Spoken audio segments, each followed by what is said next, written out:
السلام عليكم ورحمة الله تعالى وبركاته البنات، نتمنى تكونوا بخير وعلى خير. ومرحبا بكم في هذا الفيديو اللي غنشارك معكم فيه واحد الوصفة ديال لي شنيك كيجيو رائعين وخفاف وهشاش في نفس الوقت وساهلين البنات. ما كياخذوش المقادير بزاف وما كيطلبوش واحد المجهود اللي بزاف يعني في التحضير. خليكم مع الفيديو من الاول حتى الاخر، واللي كتفرج فيه الله يجازيكم بخير. ما تنساوش اللايك والبارطاج الحباب ديالي، الله يحفظكم وينوركم. شكرا على التفاعل ديالكم في الفيديو السابق. لا يخطيكم صراحه، وكلمه شكر قليله في حقكم. كنشكر اي واحد دخل الفيديو ديالي وتفرج. المهم الحباب ديالي، دابا غادي ندوزو المقادير وطريقه التحضير. ها نتوما مع الفيديو وشكرا بزاف. وبسم الله على بركه الله. دابا غادي نبداو في تحضير لي شنيك ديالنا. هنا عندي الدقيق ديال الفرص النوعيه الجيده، عندي هنا 500 غرام ديال الدقيق اللي هو نص كيلو، 5 ديال الكيسان. غادي نديرو في العجانه، اللي ما عندهاش العجان تستعمل يديها. المهم دابا غادي نضيف البنات بيضه واحده. المهم هاد لي شنيك راه ساهلين وصراحه كيعطيو واحد الكميه كثيره احسن من داكشي ديال الزنقه. شي حاجه صايبتيها في الدار، ماشي بحال على برا. المهم هنا نضيف واحد نص كاس ديال السنيده، وغادي نزيد عليهم سميتو واحد نص كاس ديال الزيت. المهم تقريبا ما عندما كتشوفوا ما كاملش النص. غنجمع المكونات كاملين البنات.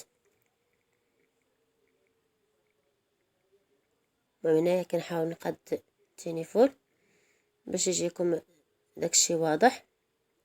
صافي هنا غادي ندير واحد المعلقه ديال الزبده، ما تكونش عامره بزاف.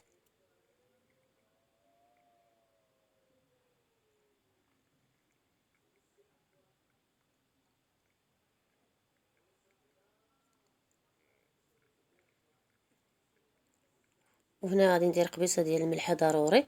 المهم البنات ما تديوش على الصوت ديالي، اختكم راه مروحه والله العظيم. ايوا هنا غادي نستعمل واحد المعلقه كبيره ديال خميره العجين كما تشوفوا معايا في الصوره. غادي نجمع المكونات كاملين البنات، وغادي نديرهم يتخلطوا هاد العناصر هما الاولين.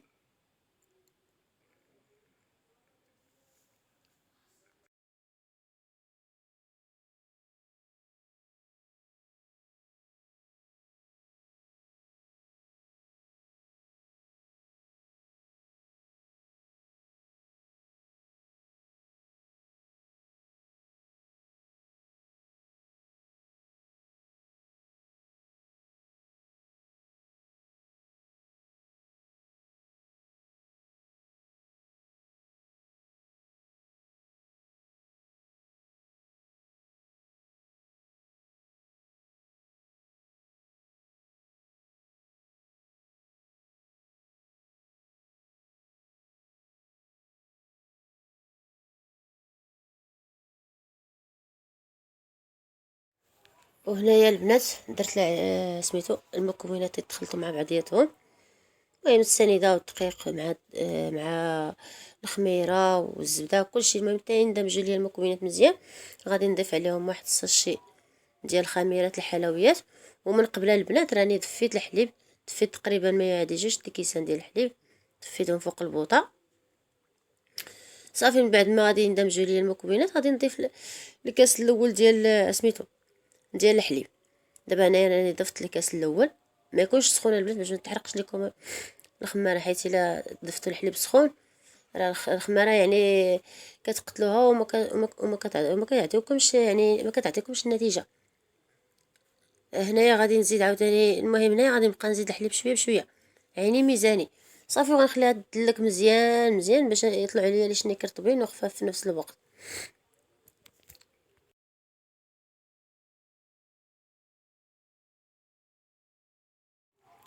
هنايا من بعد ما اختمرت ليا العجينه رشيت شويه ديال الدقيق فوق البوطاجي. غادي نطلقها كما تشوفوا معايا في الصوره. راه طلعت رطبه يا البنات ودغيا دغيا، يعني سميتو دغيا دلكات، يعني ما خد... ماشي ديك العجينه اللي قاصحه، لا. هانتوما كيما تشوفوا يعني دغيا كيمشي فيها الدلك. صافي غادي نبسطها فوق سميتو فوق البوطاجي. على شكل مربع، يعني غادي نحاول نقادها، وكنستعمل الدقيق اللي عنده نشا يدير نشا. انا ما عنديش نشا. صافي من بعد البنات ما غادي نبسطها، وراه كلشي تبارك الله كيعرف يقاد لي شنيك كلشي.